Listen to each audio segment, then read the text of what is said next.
Lo que escuché en aquella marcha me rompió de una forma que nadie podría imaginar. No entendí de inmediato que estaban hablando de mí. Lo supe por el silencio, uno de esos silencios pesados, incómodos, que hacen que el aire parezca agua estancada. Yo estaba apenas a unos pasos de ellas, sosteniendo la mochila de mi esposa como un idiota, cuando escuché a una de sus amigas decir: ¿Y ese hombre todavía la sigue como perro? ¡Qué vergüenza! El grupo soltó risas ahogadas. Otra añadió algo más bajo, casi un susurro, pero lo suficientemente claro para mí. Si fuera mío, hace rato que lo habría entrenado. No supe qué cara puse. Solo recuerdo que mi respiración se volvió torpe, irregular. Quise pensar que hablaban de alguien más, pero entonces escuché mi nombre, dicho entre dientes, como si fuera una palabra maldita. Y ahí, en medio de la multitud, con pancartas agitándose y cánticos retumbando, supe que algo dentro de mí se estaba rompiendo. Si alguien lee esto, por favor, no piense que estoy exagerando. No estoy buscando lástima ni tratando de quedar como un santo. Solo quiero que lo que viví tenga un lugar fuera de mi cabeza, porque ya no sé si lo recuerdo como fue, o cómo terminó destruyéndome. Mi nombre no importa. Digamos que soy Daniel. Y la mujer de la que voy a hablar es Lía, mi esposa durante 7 años. A Lía la conocí en la universidad. Era brillante, directa, magnética. Tenía esa energía de las personas que creen que pueden cambiar el mundo, y uno quiere creer con ellas. Era dulce conmigo, aunque impaciente, apasionada, aunque crítica.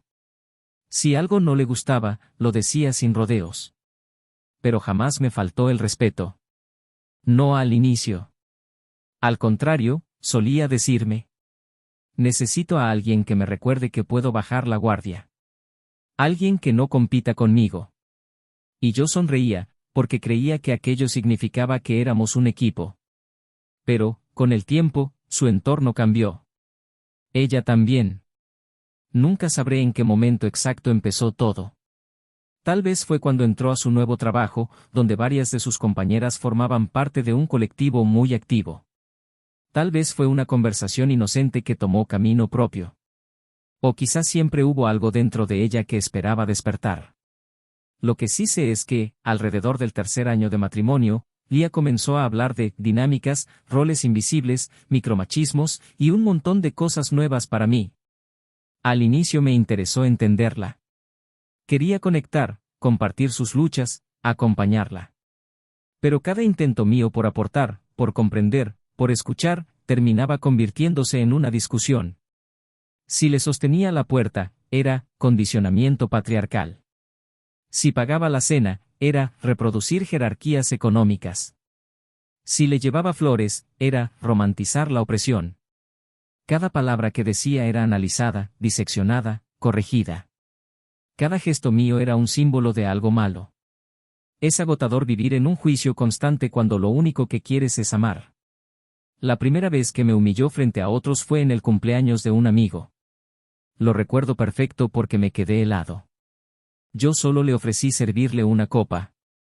Nada más. Y ella, sin siquiera mirarme, dijo: no necesito que me sirvas nada, Daniel. No soy tu empleada doméstica ni tu propiedad. Hubo risas incómodas. Risas que no sabían a burla, sino a vergüenza ajena. Intenté sonreír, restarle importancia. Pero por dentro, algo se me apretó en el pecho. Después vinieron otras escenas parecidas. En un restaurante. En casa de mis padres. Incluso una vez frente a mis sobrinos. Siempre era lo mismo, una frase cortante, un reproche, una acusación pública. Yo trataba de justificarla, de decirme que estaba estresada, cansada, confundida. Pero se volvió frecuente. Y lo peor no fue la humillación en sí, sino la mirada que me dedicaba después, como si yo hubiera sido el causante de su reacción. Como si ella solo estuviera defendiéndose de mí. Aún así, yo seguía ahí. Porque la amaba. O porque tenía miedo de aceptarlo, que la mujer que una vez me hizo sentir visto, ahora solo me veía como un enemigo invisible. Me tocó acompañarla a muchas reuniones de su colectivo. No porque ella me obligara, sino porque yo quería estar cerca, quería ver qué pasaba. Quería entender el mundo en el que había entrado, uno en el que yo, sin hacer absolutamente nada, ya era culpable de algo. Las reuniones eran tensas. Yo me sentaba en silencio mientras ellas hablaban de injusticias, de estructuras, de violencias simbólicas. Algunas ideas tenían sentido, eran reales y necesarias. Pero otras eran simplemente odio. Odio disfrazado de lucha. Los hombres no cambian, decía una de ellas. Hay que educarlos. Hay que quebrarlos primero para que entiendan su lugar. Lía asentía. No con entusiasmo, pero asentía. Y eso era suficiente para que yo sintiera un nudo en el estómago. Con el tiempo, ella empezó a repetir frases como: a veces siento que cargas tus privilegios sin darte cuenta. Todo lo que haces tiene una intención. Solo que tú no la ves. Mi rol no es agradecerte nada. Yo no te debo cuidados. Y aunque estas palabras me dolían, yo seguía intentando mantenernos unidos. Pero un día me desperté y me di cuenta de que algo, sin que yo lo notara, había cambiado radicalmente. Dejé de hablar. Me callaba para evitar discusiones. Evitaba expresar deseos, sugerencias, opiniones. Caminaba en puntas de pie por la casa, y no porque ella fuera agresiva físicamente o gritona, sino porque la decepción en su rostro cada vez que yo hacía algo incorrecto se convirtió en una forma de castigo silencioso. Lía no era una mala persona. Eso quiero dejarlo claro. Pero estaba atrapada en una idea tan rígida, tan absoluta, que yo dejé de ser su compañero. Me convertí en un recordatorio viviente de todo lo que ella consideraba problemático. Y yo, simplemente me fui apagando. El distanciamiento no ocurrió de un día para otro. Al contrario, fue como ver a alguien cerrar una ventana, milímetro por milímetro, hasta que ya no entra luz. Empecé a dormir al borde de la cama. Dejamos de conversar de cosas simples. Cada gesto mío parecía estar bajo sospecha. Empecé a quedarme más tiempo en el trabajo, no porque me gustara, sino porque allí nadie buscaba analizarme.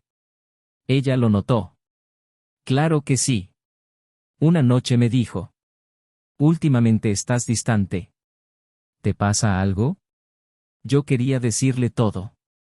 Quería decirle que me dolía sentirme tratado como una amenaza permanente, que me agotaba caminar con cuidado para no ofender. Que extrañaba a la mujer que reía conmigo, la que buscaba mi mano en la oscuridad. Pero en lugar de eso dije: estoy cansado. Nada más. Ella no insistió. Solo asintió y se fue a dormir. Ese fue el comienzo de nuestro derrumbe silencioso. Y entonces llegó el día de la marcha. Quiero aclarar algo antes de continuar: yo no estaba allí porque alguien me obligara. Estaba porque pensé que podría ser una oportunidad para acercarnos. Para verla luchar por algo que creía importante y acompañarla sin importar si encajaba o no. Pero desde que llegamos noté que algo estaba mal.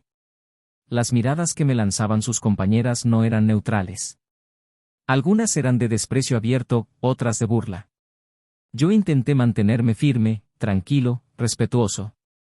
No quería darle motivos a Lía para sentirse incómoda. Ella parecía tensa también, aunque no supe por qué en ese momento. Si quieres puedes quedarte atrás, me dijo. No pasa nada. No, está bien. Solo quiero estar contigo. Ella no respondió. Siguió caminando. Y luego escuché lo que mencioné al inicio. Aquellas frases. Mi nombre. Esas risas. Me detuve. Sentí que algo en mí se desconectaba, como si las palabras hubieran apagado una parte de mi cerebro. Me quedé allí, sosteniendo la mochila de mi esposa como si fuera un objeto que había dejado de tener dueño. Una de las mujeres del grupo me vio, se acercó y murmuró: quédate ahí, sí. No necesitamos tu energía. El tono fue condescendiente. Humillante. Y Lía, que estaba a su lado, no la corrigió. No dijo nada. Solo apretó los labios y siguió adelante. No me defendió. No dijo: es mi esposo, respétenlo. No dijo nada. Y ese silencio, más que cualquier insulto, me destruyó. No recuerdo exactamente qué pasó después. Solo sé que me alejé, caminando sin rumbo, esquivando pancartas, empujones, gritos. Me senté en un banco cercano. Miré mis manos temblar. Me pregunté cuándo había dejado de ser un compañero y había pasado a ser una sombra incómoda en su vida. Aproximadamente media hora después, Lía apareció. Me buscó con la mirada y me encontró. Se acercó con paso inseguro. Daniel, ¿por qué te fuiste? Escuché lo que dijeron. Ella tragó saliva. Ellas exageran. No es tan grave. ¿Y tú? Pregunté. ¿Tú qué piensas? Desvió la mirada. Es que estás muy sensible últimamente. Esa frase. Dios. Esa frase me atravesó como un cuchillo envuelto en algodón. Porque no era sensibilidad. Era cansancio. Era dolor acumulado. Era amor intentando sobrevivir bajo toneladas de juicio. Fue en ese momento cuando lo vi, un destello en su mirada. Algo como, ¿culpa? ¿Duda? ¿Temor? Como si por primera vez se preguntara si lo que ponía enfrente como lucha estaba costándonos demasiado. No hablamos más ese día. Regresamos a casa en silencio. Ella se encerró en la habitación para procesar, yo me quedé en la sala, pensando en todo lo que habíamos permitido que se interpusiera entre nosotros. Esa noche, por primera vez en muchos años, dormimos en habitaciones separadas. No por enojo. No por orgullo. Por miedo. Miedo de decir algo que ya no pudiera deshacerse. A la mañana siguiente, Lía me pidió hablar. Su voz temblaba de una forma que no le conocía. Ayer, lo que pasó, inhaló profundamente. Creo que estoy empezando a ver cosas que antes no veía. ¿Cómo qué? Como que quizá no todo lo que me dijeron era verdad. ¿Sobre mí? Sobre ti, y sobre lo que significa una relación. Su confesión me tomó desprevenido. Lía era orgullosa, firme, difícil de hacer dudar. Por eso había algo extraño, casi inquietante, en escucharla hablar así. Daniel, continuó. Creo que he seguido ideas que no son mías. Ideas que repetí sin pensar. Que usé para justificar cosas que no eran justas. Nunca la había visto tan vulnerable. No sé cómo llegué aquí, dijo, casi en un susurro. Pero tengo miedo de haber destruido algo que valía mucho más que todas esas teorías juntas. Yo abrí la boca para responder, pero no pude. Porque había algo en su tono, algo que parecía llevar a una revelación más profunda. Como si lo que iba a decir después pudiera cambiarlo todo. Daniel, susurró, hay algo que debo confesarte. Y ahí terminó la mañana. Ahí terminó la parte de mi vida en la que creía que ya había visto lo peor. Porque lo que confesó después. No estaba preparado. No lo estaba ni en 1000 vidas. La confesión que destruyó lo que quedaba de nosotros. Nunca voy a olvidar cómo temblaban sus manos.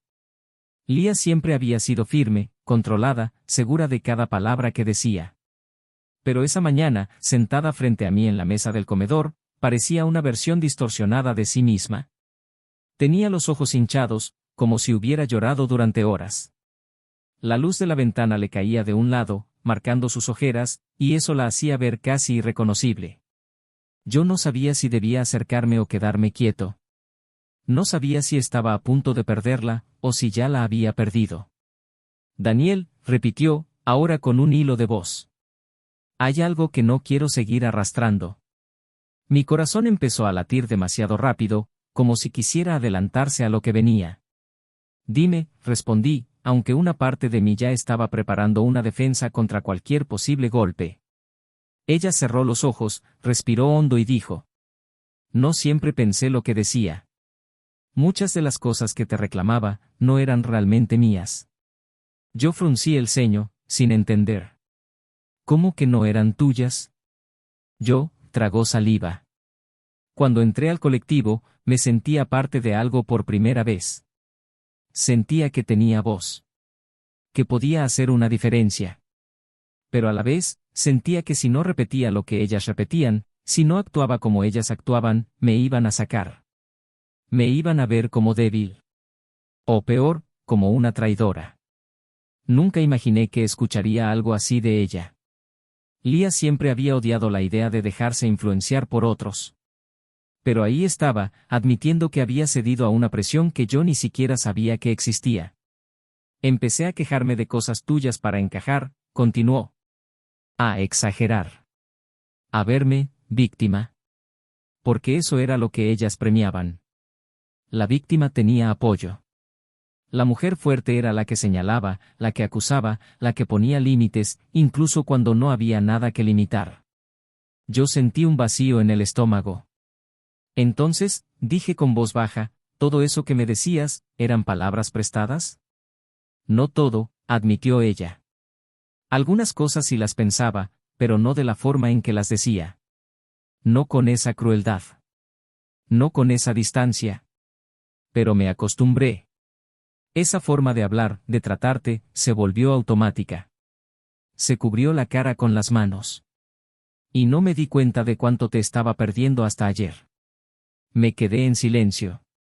Los recuerdos empezaron a desfilar en mi mente como escenas sueltas, las miradas despectivas, los comentarios en público, el peso insoportable de no poder hacer nada sin que fuera interpretado de la peor manera, la sensación de caminar en un campo minado emocional. Todo eso había tenido un origen. Un grupo. Una idea. Una identidad prestada. Pero antes de que pudiera decir algo, Lía añadió. Eso no es todo. El tono cambió. De culpa a temor. De confesión a advertencia. Mi cuerpo se tensó. ¿Qué más? Pregunté. Ella bajó la mirada, como si tuviera miedo de enfrentarse a mis ojos. Daniel, su voz se quebró.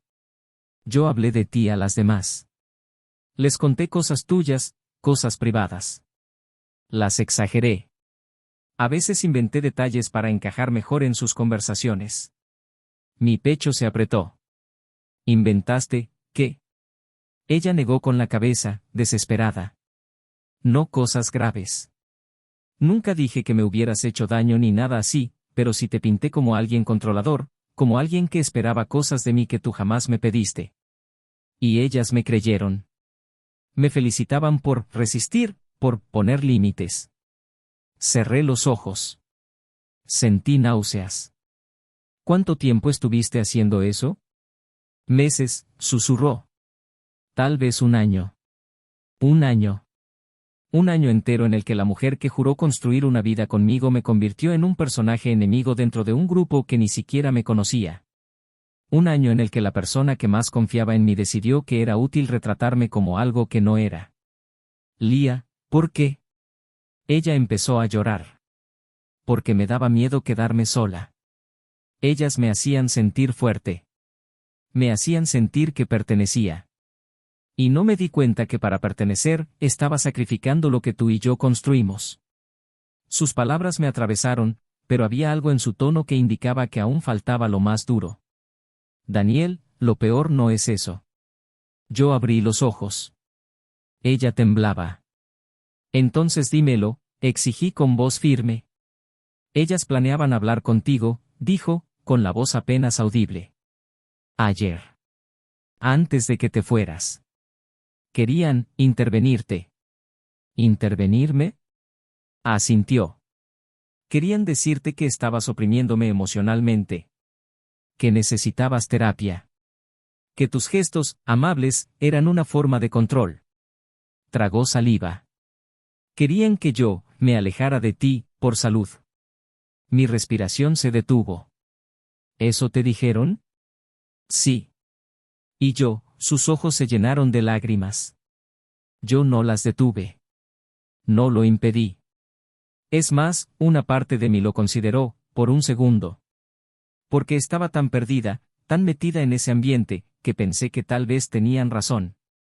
No supe qué decir. Sentí algo en mi interior dividirse en dos. Ella continuó. Pero cuando te vi ayer, cuando vi tu cara mientras ellas hablaban, algo se quebró en mí. Me di cuenta de que estaba repitiendo discursos sin entenderlos.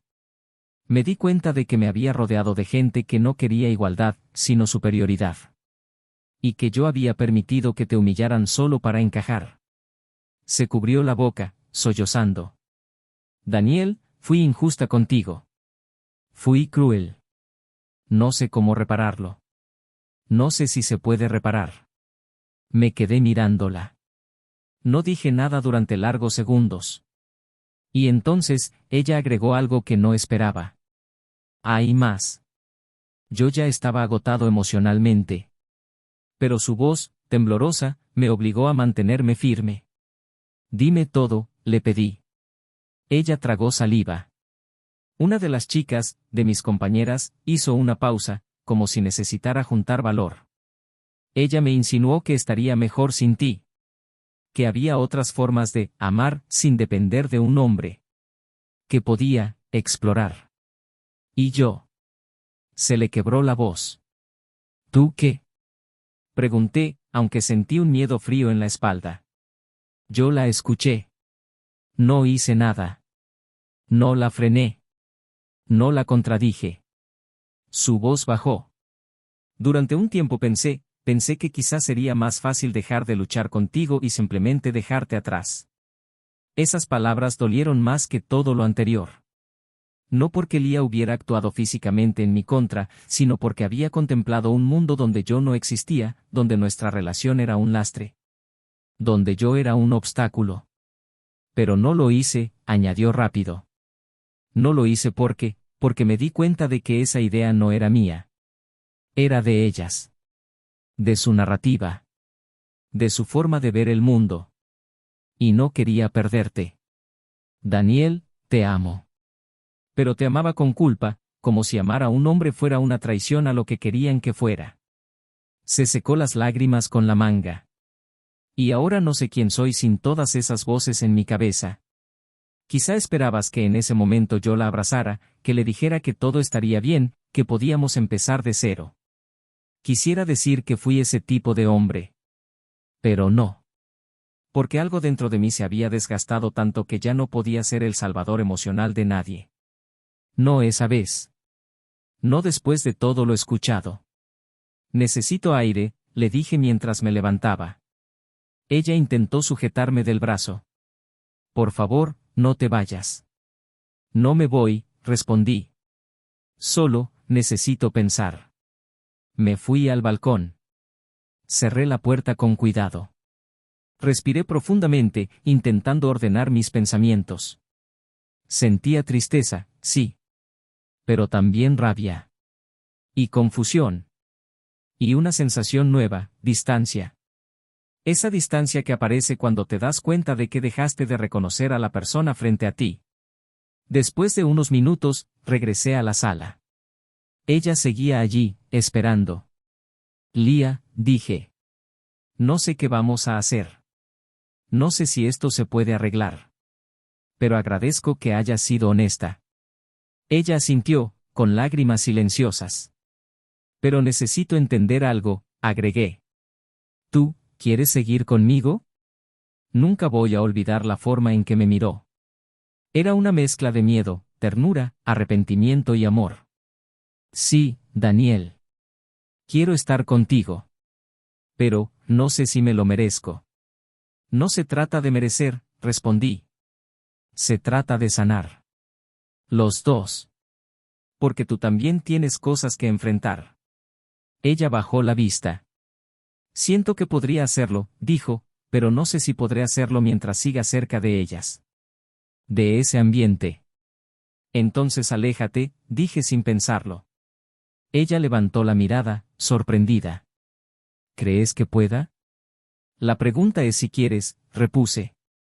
Su silencio fue la respuesta más sincera. Los días siguientes fueron extraños. No hubo discusiones.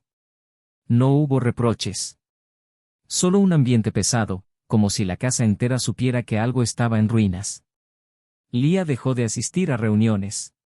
Bloqueó algunos chats. Se alejó poco a poco de ese círculo que tanto había moldeado su comportamiento. Y empezó a mostrar un lado que no veía en ella desde hacía años, el lado vulnerable, humano, espontáneo. Pero había algo en mí que ya no regresó del todo. Una parte que quedó marcada por meses, años, de sentirme analizado, juzgado, humillado. Una parte cansada. Y creo que ella lo sabía. Una noche se sentó a mi lado en la cama. Daniel, sé que estás aquí, pero también sé que algo en ti está lejos. Estoy intentando, respondí, sin mentir. Ella respiró hondo. Yo también estoy intentando. Pero quiero preguntarte algo, y necesito que me respondas con honestidad. Dime. Si pudiéramos volver atrás, antes de todo esto, antes de las reuniones, los discursos, las humillaciones, todo, ¿crees que seguirías eligiéndome? La pregunta cayó como una piedra al agua. No sabía qué decir. No sabía cómo no lastimarla. No sabía cómo ser justo con ella, y conmigo. Después de varios segundos, respondí. No sé. Ella cerró los ojos. Una lágrima silenciosa recorrió su mejilla. Gracias por ser honesto, susurró. Creí que esa sería la conversación más difícil que tendríamos. Me equivoqué. Porque 3 días después, mientras preparábamos café, Lía me dijo algo que cambió por completo el rumbo de nuestra historia. Daniel, dijo, con un tono extraño, casi sereno. Tomé una decisión. ¿Cuál? Ella respiró hondo. Voy a irme por un tiempo. El mundo se me detuvo. ¿Irte? ¿A dónde? A casa de mi hermana. Necesito reconstruirme. Necesito saber quién soy sin todas esas voces. Necesito entender qué parte de mí realmente cree lo que decía, y qué parte estaba actuando. Mi garganta se tensó. ¿Y nosotros? Ella me miró con una tristeza infinita. No puedo empeorar lo que ya dañé.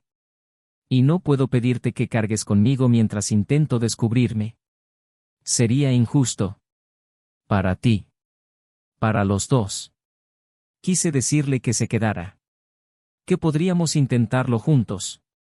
Pero una parte de mí sabía que tenía razón. Ella necesitaba romper con esa estructura mental, no por mí, sino por ella misma. ¿Cuánto tiempo? Pregunté. No lo sé, admitió. 1 mes, 2, lo que haga falta. Guardamos silencio. Finalmente, ella se acercó y me tomó las manos. Daniel, pase lo que pase después, gracias por amarme incluso cuando yo no sabía cómo amarte de vuelta. Yo la miré, sintiendo un peso indescriptible en el pecho. Espero que encuentres lo que buscas, dije. Ella sonrió, con una tristeza amable. Eso intento. Ese mismo día hizo su maleta. Me abrazó largo, como si quisiera memorizar el contorno de mi cuerpo. Y luego se fue. Han pasado 3 meses desde entonces. Nos escribimos de vez en cuando.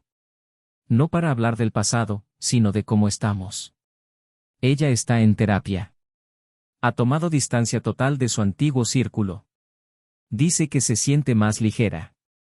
Más ella misma. Yo también estoy en terapia. No sabía cuánto daño había acumulado hasta que empecé a hablarlo. ¿Volveremos? No lo sé.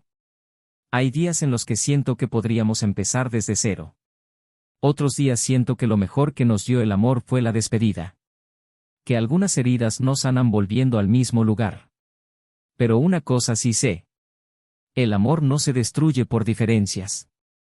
Se destruye cuando una de las dos personas deja de verse a sí misma, y deja de ver al otro. Lía y yo nos perdimos en medio de un ruido que no supimos callar a tiempo.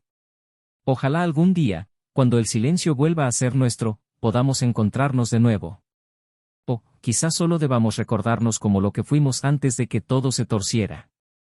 Sea cual sea el final, necesitaba contar esto.